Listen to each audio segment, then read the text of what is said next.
no tenemos clases, estoy fuera de la ciudad. Entonces, pues prácticamente hoy sería la última clase. Vamos a terminar de ver los empujes que produce, la teoría de Rankin para empujes sobre elementos de retención, en este caso los muros. Y vamos a ver el día de hoy el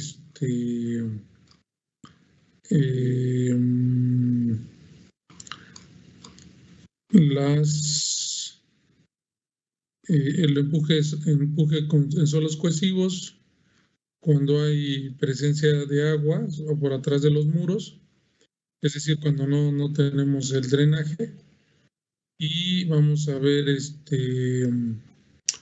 también el tema de la altura crítica en muros de contención y, algunos otros temas. Entonces vamos a ver dónde nos quedamos. Ahorita lo estoy buscando aquí el libro. Ok, voy a compartir. Y la clase, la última clase que tuvimos, nos quedamos aquí en la página 42. Vimos el caso de empujes de tierra sobre muros y quedamos que iban a programar una ecuación para calcular el empuje de tierra cuando el ángulo era distinto al horizontal. Déjame checar la hoja correspondiente.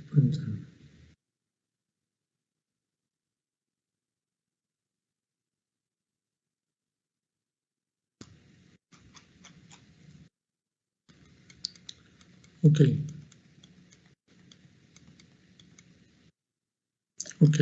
Entonces quedamos que ustedes iban a programar estas dos ecuaciones, ¿no? Con las cuales se calcula el empuje activo cuando tenemos un ángulo beta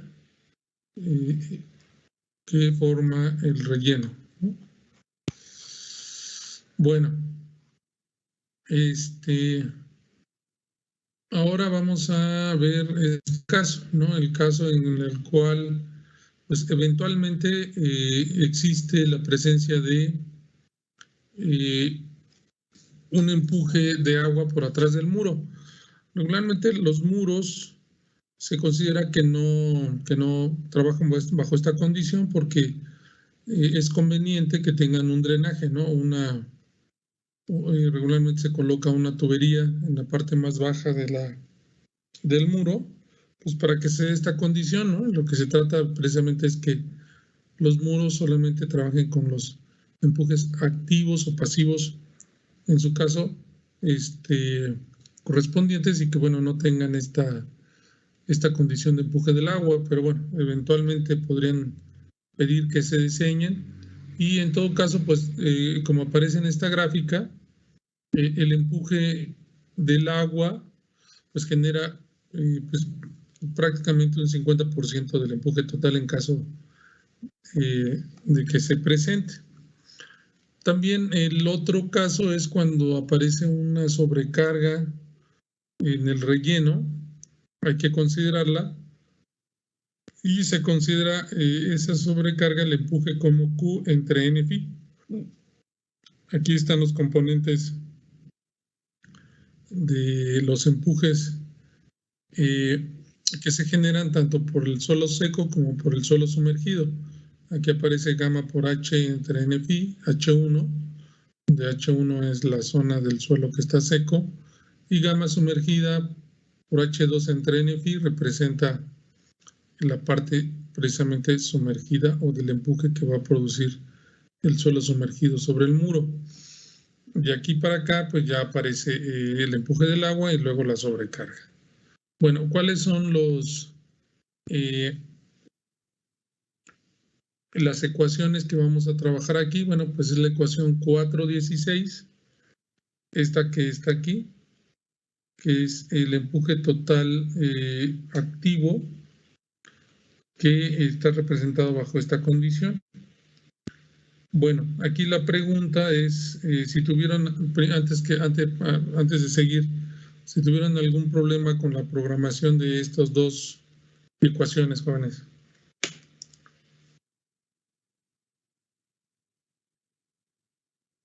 ¿Ninguno? No, profesor.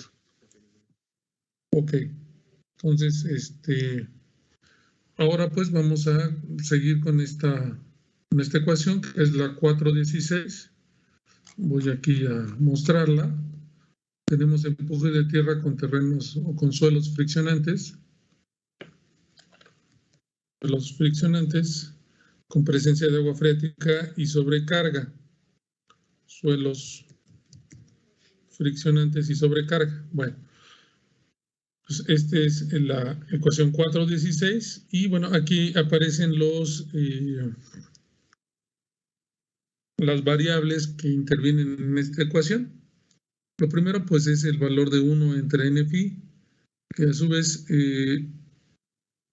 depende del ángulo de fricción interna. Hay que recordar que seguimos con suelos friccionantes, solamente friccionantes.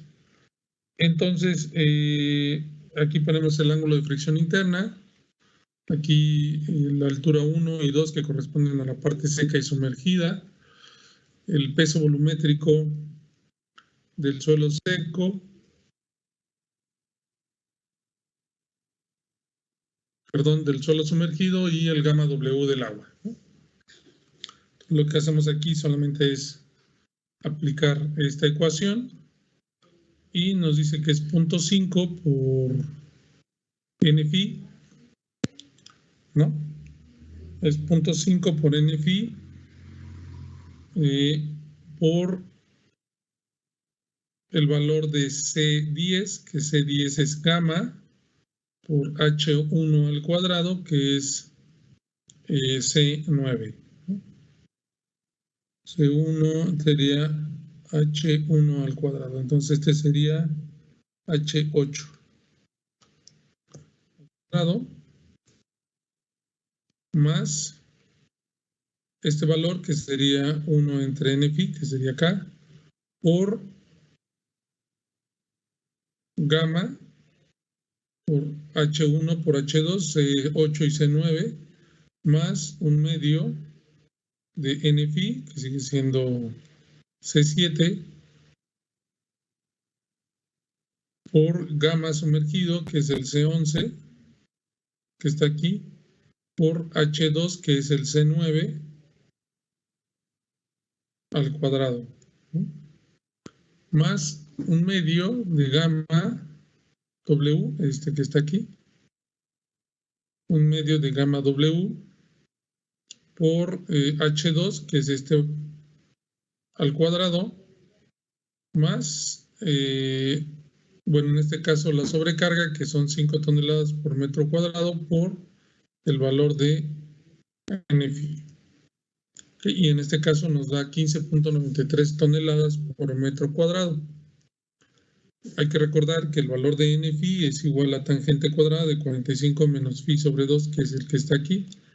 Tangente radial de 45 menos phi sobre 2 al cuadrado. ¿Ok? Todo expresado en radianes.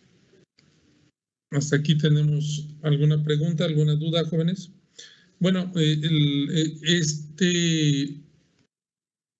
esta ecuación se programó en función de estos datos, ¿no? Aquí tenemos un muro cuyo relleno es de 1.6 toneladas por metro cuadrado, por metro cúbico, perdón. Por metro cúbico, el relleno es el peso volumétrico del relleno. Tiene un ángulo de fricción interna de 32 grados. H1 vale 2 metros, H2 vale 4 metros. Y bueno, teniendo en cuenta esos datos, pues podemos aquí calcular el empuje activo, inclusive cuando hay una sobrecarga, ¿no? Aquí nos falta sumar la sobrecarga, que es Q entre N phi. ¿Alguna duda hasta aquí, jóvenes? No, profesor, de momento no. ¿Todo claro? Sí, profe. Bueno, entonces el siguiente caso, bueno, voy a necesitar que alguien me ayude ahora para leer esta parte que es la teoría de ranking en suelos cohesivos. A ver, vamos a pedirle a David Nieva, por favor.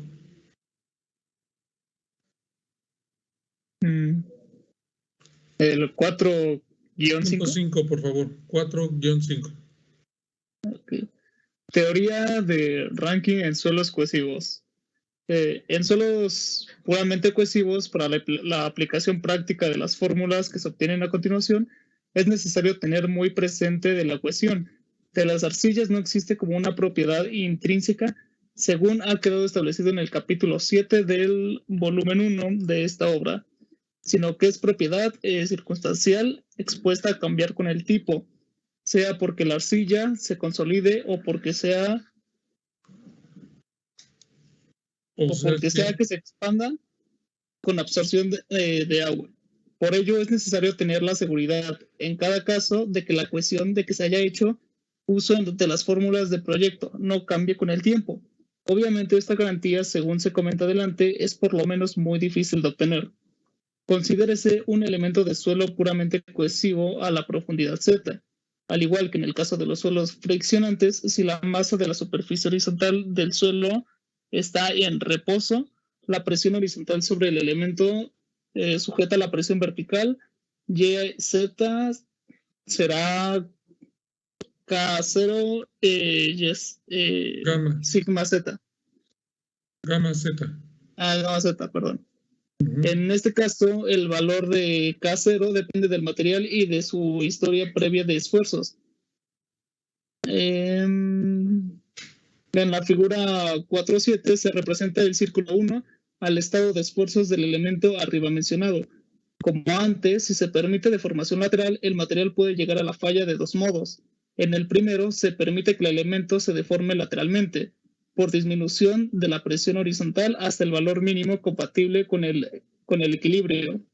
Este nuevo estado de esfuerzos se representa con el círculo 2 y corresponde el estado plástico activo, en el cual la figura 4.7, las presiones valen la horizontal, A es igual a Gamma Z.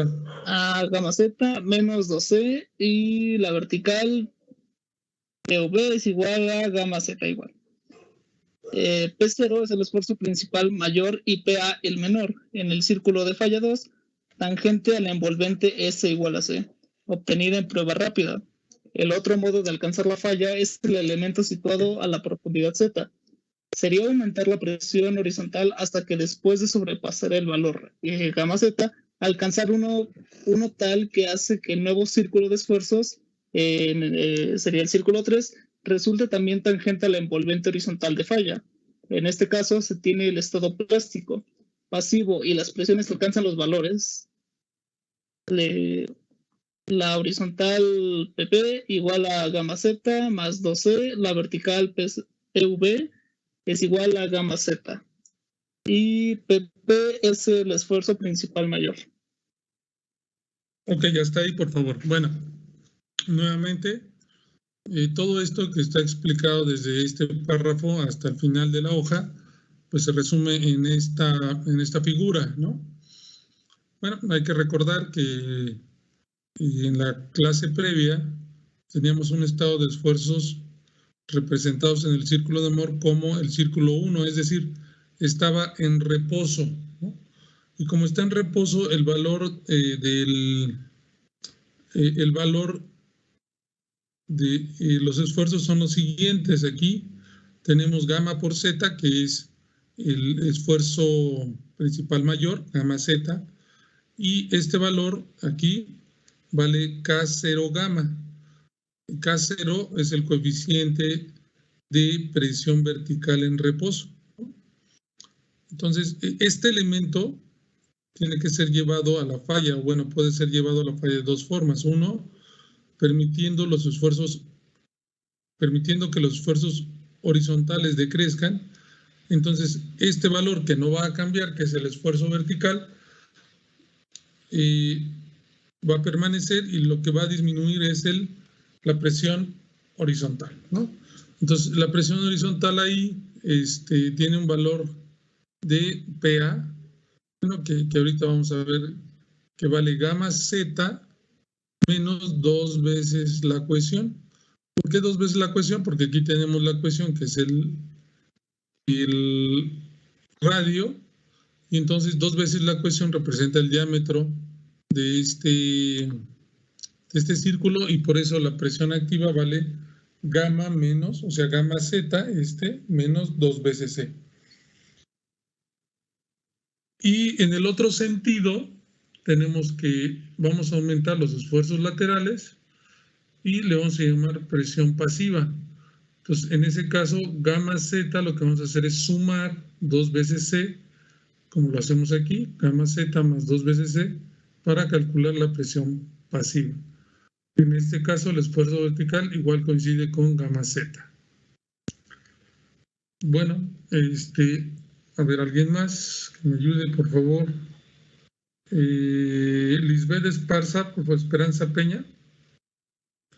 ¿Me puedes ayudar a seguir leyendo? Sí. Ok. También ahora puede establecerse la misma interpretación práctica respecto a la generación de los estados plásticos en el diseño de muros de retención. Las fórmulas para las presiones activas pueden relacionarse con el empuje de los suelos sobre muros, en tanto que las pasivas se relacionan con los casos en los que los muros presionan al relleno tras ellos. Desde este punto de vista puede obtenerse, como el caso de los suelos friccionantes, fórmulas para los empujes totales activos y pasivos, integrado en la altura H del muro. Los respectivos presiones horizontales, el procedimiento para ello es el ya descrito y los resultados obtenidos son, bueno, las fórmulas las repito. Activo. El EA es el empuje activo, es un medio. ¿Sí me escuchan? Okay. Sí. Ok. Ok, bueno, prosigo. Estos empujes son horizontales y pasan por el centro del área de presiones. Debe notarse que las fórmulas 419 y 420 únicamente serán aplicables si la superficie de relleno tras el muro fuera horizontal y si los estados plásticos correspondientes se desarrollaran por completo en el relleno.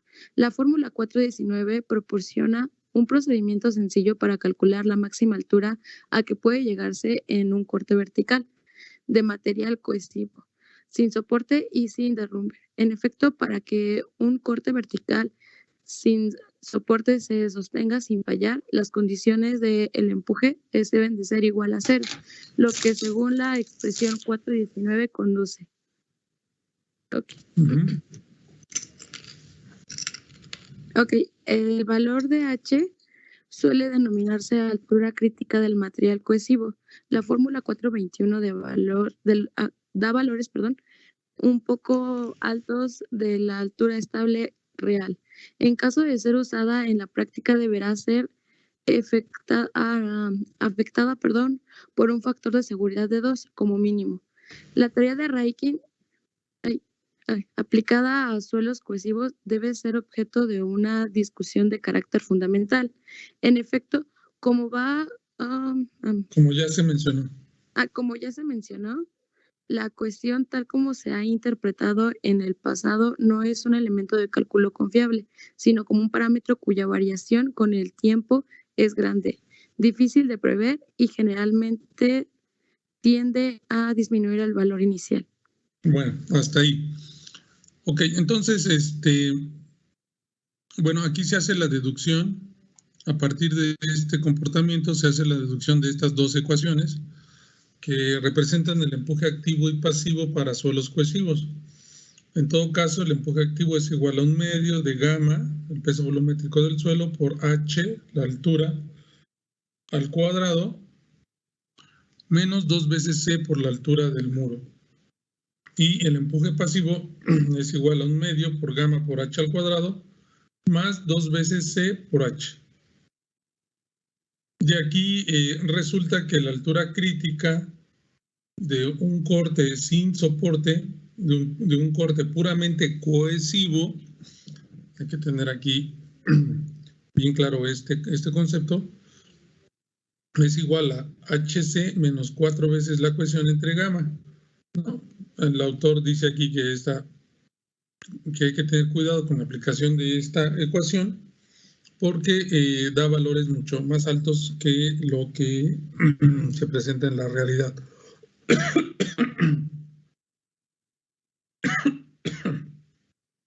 Perdón.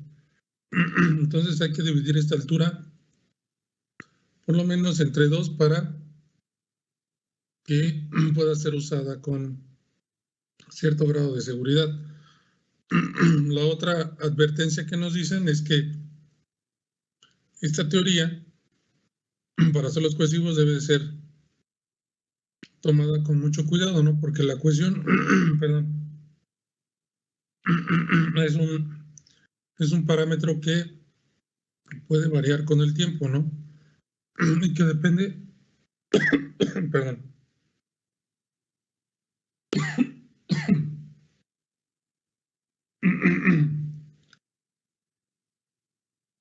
y que depende del contenido de agua principalmente. Alguien que me ayude, por favor, a seguir leyendo. Luis Díaz.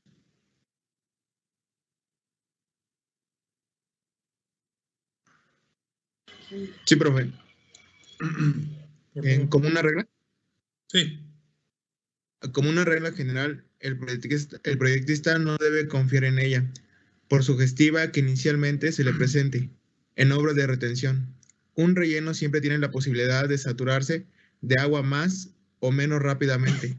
Una excavación siempre induce un flujo hacia sus bordes. Así, en cualquier caso, el material cohesivo tiende a disminuir su resistencia. Finalmente, y un proyecto basado en la resistencia del suelo por cohesión quedará en condiciones inseguras con el paso del tiempo. Se han citado casos en que, por razones particulares, pudiera pensarse en la posibilidad de que el relleno no variarse de su contenido de agua con el tiempo. El caso de relleno superficialmente pavimentado, zonas urbanizadas o recubrimiento de algún modo es el más socorrido, pero aún así, la estructura de un tubo que conduzca agua, la presentación de áreas verdes o inclusive la utilización posterior del terreno para otros fines que obligan a retirar el recubrimiento, aconsejan al proyectista no confiar inicialmente en un parámetro de resistencia expuesto a desvanecerse. Existe el hecho adicional de que cuando el relleno cohesivo aumente su contenido de agua y por consiguiente pierda cohesión, la presión sobre el muro aumenta fuertemente sin signo exterior que lo acuse. Así la falla se presenta en forma abrupta, sin avisos precursores. Por todo ello, no es aconsejable el uso práctico de las fórmulas presentadas en esta sección para los empujes, salvo casos tan especiales que difícilmente pueden imaginarse. Si se observa la primera de las fórmulas 4 y 17, se nota que teóricamente la distribución de la presión del relleno es lineal, con una zona superior trabajando a tensión y una inferior a compresión. El valor de la tensión en la superficie de relleno es 2C y la profundidad que existe de la zona de tensión es caracterizada por presión activa igual a 0. Resulta ser ¿cómo se llama? Z0 igual 2C sobre gamma. Ajá, donde C es la cohesión, ¿no? Cohesión, ok. Bueno, en la figura... alguien más que me ayude, por favor, permítame. Rojas Castillo, Brian, por favor. Sí, profesor. En la figura 6-8, perdón, 4-8, se muestra la distribución de presiones activas en el presente caso, así como la profundidad a que se extiende la zona de tensión. La parte B de la misma figura muestra la distribución teórica de la presión pasiva. Como al suelo no se le supone capacidad para trabajar a la tensión, debe admitirse que, en el caso del estado activo, se desarrollarán grietas verticales, cuya profundidad está dada por la fórmula 4-22. El mecanismo de la formación de grietas puede concebirse como como sigue. En la superficie es donde el suelo está expuesto al máximo esfuerzo de tensión. Si en este plano por cualquier motivo se inicia la grieta, en su parte inferior se produce una fuerte concentración de esfuerzos de tensión que hará que la grieta progrese hacia abajo hasta la zona en que ya no existan esfuerzos de tensión. Es pues bastante lógico suponer que en suelos cohesivos los agrietamientos se producen siempre a cierta profundidad. A falta de mejor aproximación teórica, la fórmula 4-22 proporciona un criterio satisfactorio para estimar la profundidad de las grietas producidas.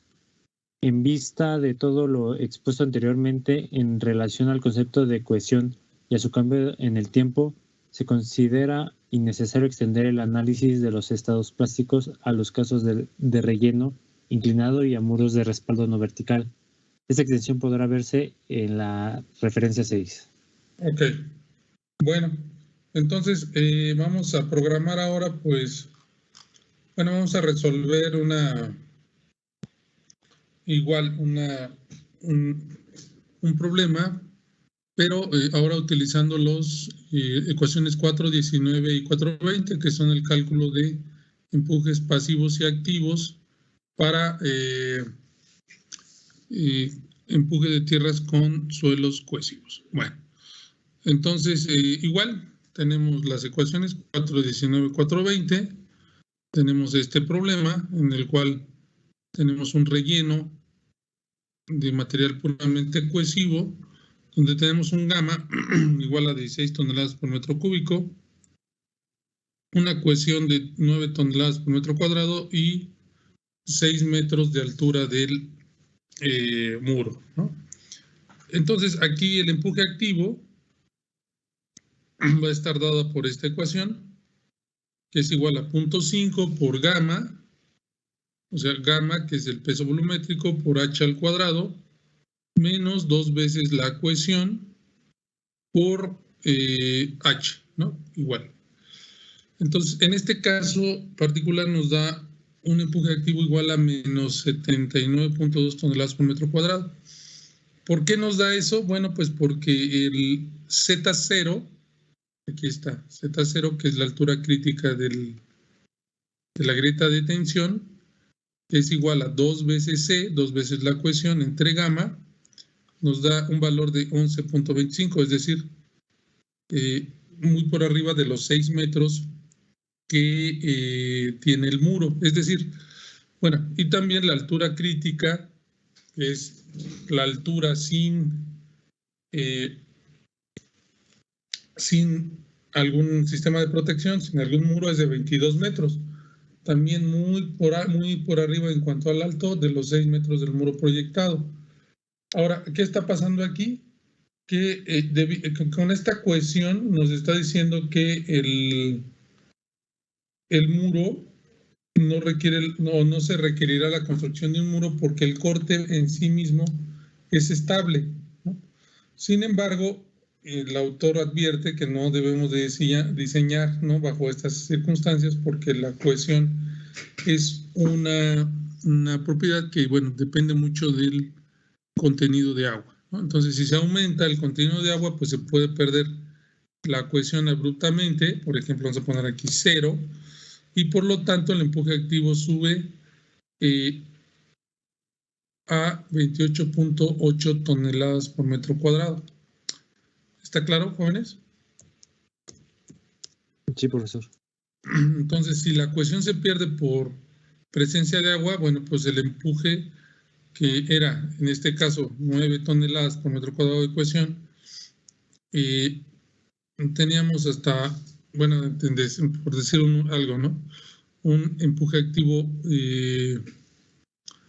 muy benévolo, ¿no?, porque pues daba hasta negativo. Pero si la cohesión se va a 0, el empuje se va a 28 toneladas por metro cuadrado y puede tener un problema de colapso el muro, ¿no? Como dice el autor, podría presentarse una falla súbita, ¿no? Bueno, entonces también se programó el empuje activo. Bueno, ya lo vimos, ¿no? Está muy sencilla la ecuación. ¿Está claro, jóvenes? ¿Hasta aquí vamos bien? Sí, profesor. Sí, profesor. Ok, entonces, muy bien. El siguiente caso es cuando existen empujes de tierra con terrenos cohesivos friccionantes, es decir, vamos a reunir los dos casos anteriores. En el primero, si ustedes recuerdan, nada más había pura fricción y en el segundo pura cohesión.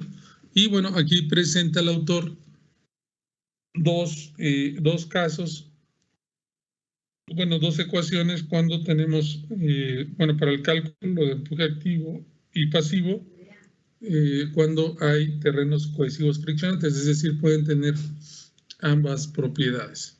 En ese caso, el desarrollo de la teoría es exactamente igual, solamente que aquí tenemos en el círculo de Moore la presencia de cohesión, que es esta, y la presencia de fricción, que es el ángulo de fricción. Igual tenemos un estado de esfuerzos inicial, K0 por gamma H.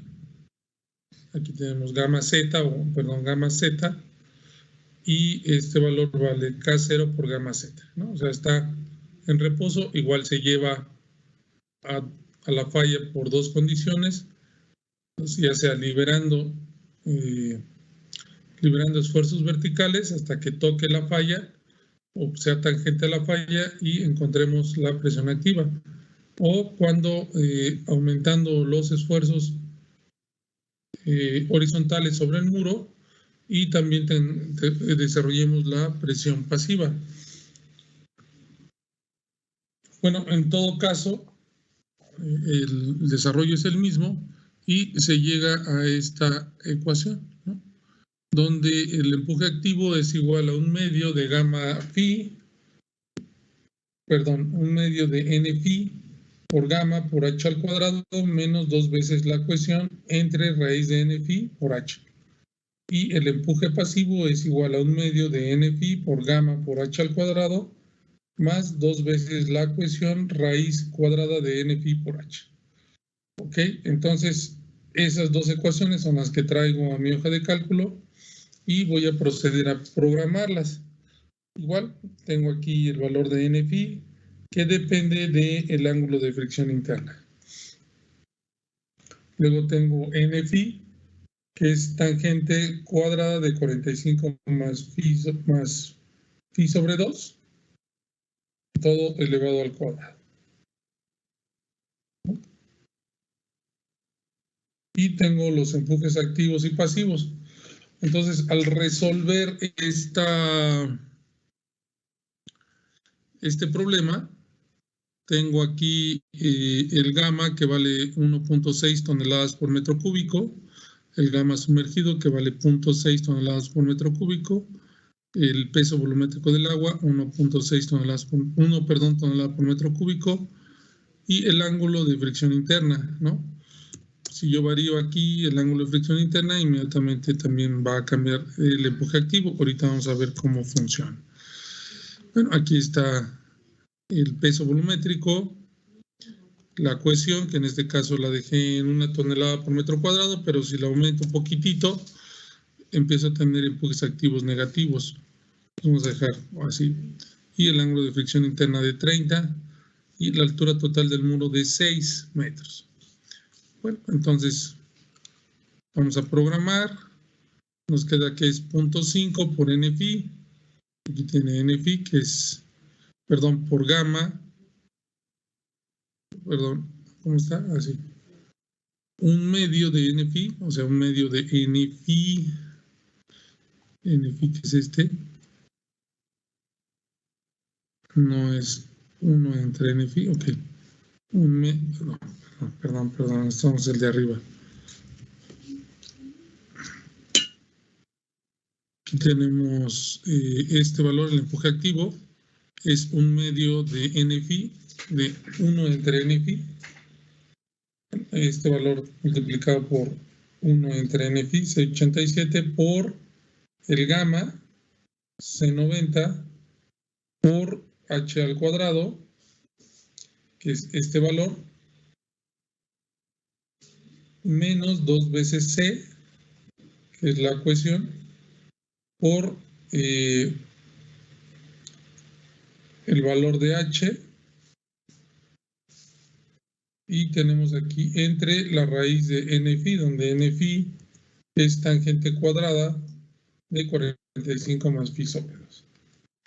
Entonces eso me va a generar un empuje de 4.04 toneladas metro. ¿Está claro, jóvenes? Sí, profesor. Sí. Muy bien. Haciendo exactamente lo mismo, tenemos que para el empuje pasivo en esta condición es igual a 0.5 por n phi, ahora sí es por n phi, por gamma por h al cuadrado, que es este que está aquí, más 2 veces c, que es la cohesión, por raíz de n phi, que es 87, F87, por el valor de, otra vez de h, ¿no? Entonces, para este caso, el empuje pasivo es de 89.80 toneladas metro. ¿Hasta aquí tenemos alguna duda, algún comentario? No, ninguno, profesor. Ninguno. Muy bien, bueno. Hay muchos más casos de activo. El siguiente es el de Coulomb, ¿no? Que viene aquí descrito en el libro. Ustedes pueden también revisarlo y programar las ecuaciones correspondientes, pero el examen vendría hasta aquí, ¿no? O sea, todo el cálculo de empujes activos y pasivos de Rankine, ¿no? En la clase pasada vimos unas ecuaciones, programamos algunas ecuaciones, y el día de hoy, bueno, pues vemos el complemento, ¿no? Tanto para suelos friccionantes, con presencia de agua freática, con terrenos cohesivos y con terrenos cohesivos friccionantes. ¿Ok, jóvenes? Sí, profesor. Sí, profe. Bien. Bueno, entonces voy a guardar este archivo. Voy a guardar este archivo como PDF para que subirlo y ustedes puedan programar esas ecuaciones y revisarlo, ¿no? ¿Está claro? Sí, profesor, gracias. Bueno, entonces vamos a dejarlo hasta aquí el día de hoy y nos vemos, por favor, el día viernes Profesor, una para pregunta. su último examen. Dígame. ¿Podría repetir todos los temas que va a venir para el examen? Bueno, para este examen vimos todos los cálculos de capacidad de carga. ¿Ok? Vimos varias teorías, la de Terzaghi, la de Meyerhoff, que es la teoría general. Vimos lo que es las normas técnicas complementarias para revisión para revisión de estado límite de falla, o sea, la capacidad de carga, bajo diferentes condiciones. También vimos la teoría de Skempton y vimos esta parte, ¿no? Que es toda la, bueno, por lo menos el cálculo de empujes activos y pasivos de la teoría de Rankine, ¿ok? Eso es lo que vendría en el examen. Ok, muchas gracias, profesor. Bueno. ¿Hasta aquí tienen alguna duda, jóvenes?